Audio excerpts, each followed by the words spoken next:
vallahi geliyorlar. Ananı sikeyim biri yarışamam. Gel ağzını.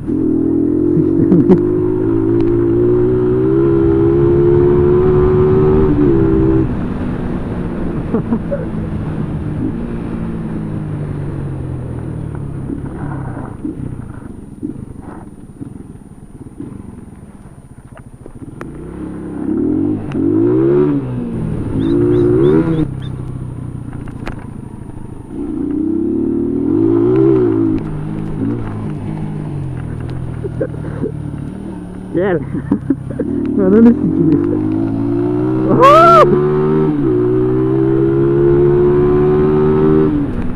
Daha geliyor lan mayın.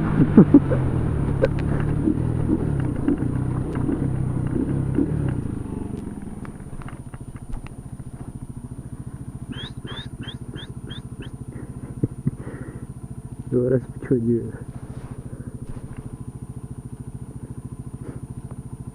Geleni gideni kovalıyorlar la.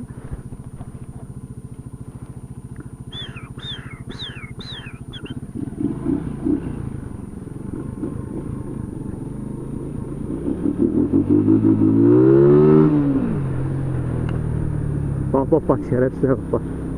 Bak görüyor musun? Vallahi!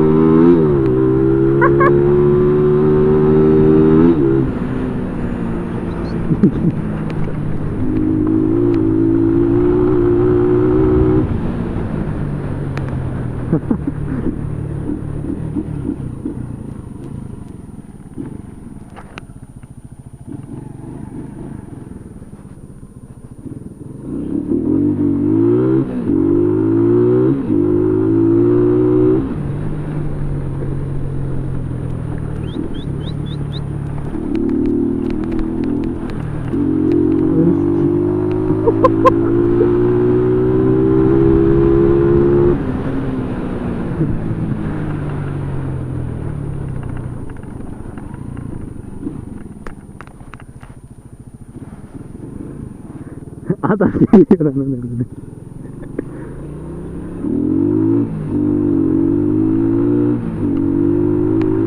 Allah sığır yakaladı.